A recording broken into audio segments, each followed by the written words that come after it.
Hugh, can I get you to start with your name and a few lines about yourself? Right, so my name is Hugh Riminton and I'm a journalist. And that's it really. I mainly do journalism on the radio and on the TV. Awesome. What kind of TV? Well, I'm a news journalist by and large, which means that I'm doing stuff which has just happened, and it's usually quite short. So it's the stuff that you turn on the TV and then there's just the news of the day. That's what I do. Can you tell us the story of how you got into journalism? Weren't you cleaning rat cages? I was cleaning rat cages, yes, Raph. I was, so I left school and I didn't want to go to university because I didn't know what I wanted to do. So I had a job initially as a hospital cleaner, so I used to get this big polisher go and just shine up the floors. And then I made a mistake one time and the electrical cord got stuck underneath a gigantic big fridge. And that fridge held all, I didn't know this, but the fridge held all the blood supply for the city that I was living in. And the cord short-circuited, which means it went, and it shut down the fridge, and so all the blood went off, which was a really bad thing. Yeah. And so the next day, it was funny in those days, you couldn't sack someone really, and very easily, and so they gave me another job in the hospital cleaning, which is even worse than polishing the floor. Nothing wrong with polishing floors. And that was to clean the rat cages in the animal laboratory. And so that's what I was doing. And then I met a guy, by chance, who was a radio news director, and he thought I was someone who was applying for a job as a reporter. So he started interviewing me for a reporter's job, and I hadn't even thought about being a reporter, but I started answering his questions, and at the end he gave me a job. So that's how I became a journalist. I didn't even think I'd ever become a journalist. That's amazing. It's pretty wacky, and I stopped being a rat cleaner. What were some of the most?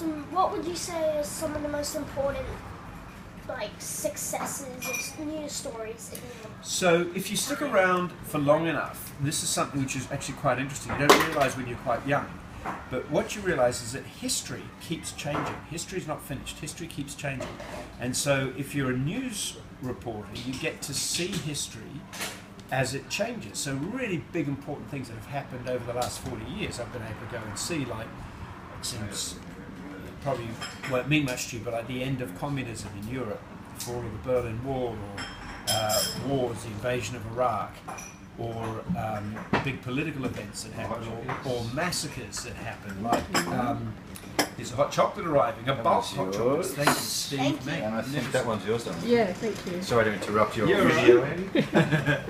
And things like, say, the Port Arthur massacre, which happened in Yes, that Australia. was awful. Yeah, or the massacre that just happened not long ago in New Zealand. So you get to cover these things and see how people react to terrible events. And I've heard you've been shot at and you've been in war zones. What would be some of the big things that happened? So, again, that's just, in a sense, it seems very dramatic, but it's part of your life if you're going to be a reporter, and if your job is to go and cover big things that are happening. Sometimes wars are the big things that are happening. So you go to those places, and of course, if you're in the middle of it all, then you're going to get people trying to kill you. Not that they particularly have it against me, but you're just in the middle of the mix of a war that's going on.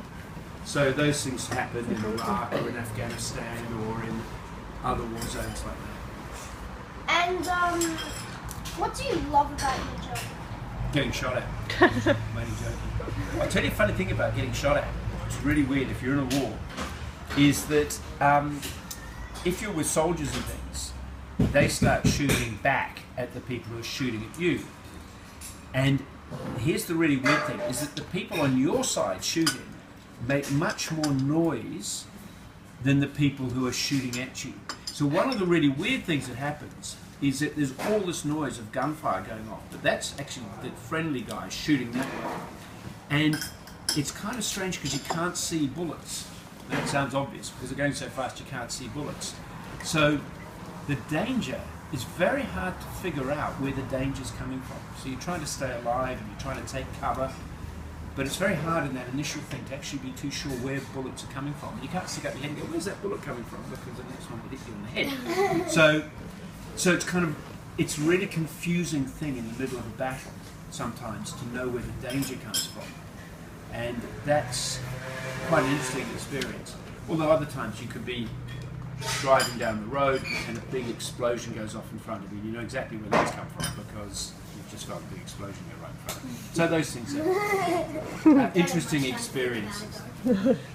But most of the time, actually, if you go to wars and stuff, what's really interesting is the impact of the war on the individual people.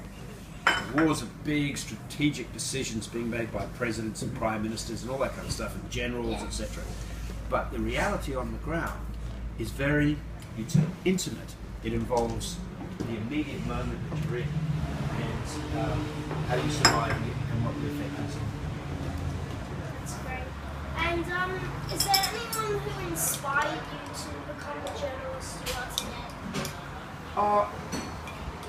You certainly meet some good journalists, some great journalists, in fact, that I've been able to work with. So there are some names, won't probably mean much to you, but guys like Robert Penfold or Fergal Keane is a British journalist, Jeremy Bowen is another British journalist. So a lot of them actually around who you admire and see how they operate. But I think also you would meet people and you admire, you say, their moral stature.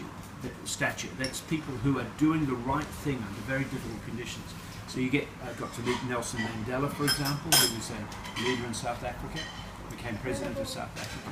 So that was pretty cool. So you meet those people and they help form you who you are. But the other thing you meet is lots of ordinary people whose names are not known to anyone, who you spend some time with, and their courage in really difficult conditions, and including there could be children as well, their courage in really difficult conditions help you find your own courage. In fact, there was a little boy called Sebastian who was only 9 years old, and he lost his leg in a tsunami, and they thought he was going to chop off both his legs because he got very badly mangled up. They managed to save one of his legs, and I always thought that he was incredibly brave. And I try to be as brave. If anything bad and scary happens to me, I try to be as brave as that little 9-year-old boy called Sebastian. That's incredible. Yeah, I've heard you talk about going through depression when you were younger. What are the things that got you through it? Okay, that's a really interesting question. Thanks for asking that. So when I was a kid in my mid-teens, it was not altogether uncommon. Yes. I became quite a depressed kid in my mid-teens. I hadn't been before. I haven't in adulthood. I've been lucky. I've been very resilient in my mental health, as they call it. But in my mid-teens, I wasn't. So, and it's hard to explain from a long distance when you're much older to understand who you were when you were 15. But definitely something was going on. So the only thing I can say about that is that life gets a lot better than you think. Life's a lot more fun than you think. And I would say ask for help nowadays. People are much better at helping through that period. But the main thing to remember is that there are ways ahead, and life is actually much better than you imagine if you've got the blues when you're a kid, even a teenage kid. Thank you. And bullying can be a big problem for lots of kids these days. I heard you were going through bullying in school. How'd you get through that? Yeah, it's not pleasant because I wasn't a big kid, and there were big kids at my school. I went to a very big school, and a couple of kids. I think because I was quite noisy, you know, like I had a big personality but a small body. Yeah. So the big personalities who had big bodies sometimes like to knock you into shape to control you, and so they might bully you, and it's not pleasant. Again, I would say really ask for help and support from adults and from teachers, but insist that they give it to you. Don't just be fobbed off. Insist that they give it to you. Say this is not right, and I think and I hope things are a little better now. And I've heard that there was a funny story about one kid you dealt with. Something about motorcycles. Oh, this is a naughty story. Yeah, so there was one guy who was a notorious bully. He was still in the way of these things. He was kind of in my friendship group, so all the way through school he was part of my friends. And so he wasn't bullying me all the time, but he'd sometimes just take that opportunity to just break something of mine, you know. And so one day, in New Zealand, where I was growing up, you could get motorcycles when you were 15 years old and get a license. So he's still quite young. And so one day he'd driven me just a bit too crazy, and so I took the lid off the petrol tank and had a wee in his petrol tank, and that basically wasn't very good for his motorcycle. And after that, I think he realised that there's no point having a crack at me, because in the end it wasn't going to be to his advantage. Well, thank you.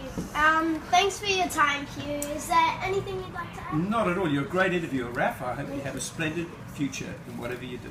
Thank you. Thanks, buddy. Cheers.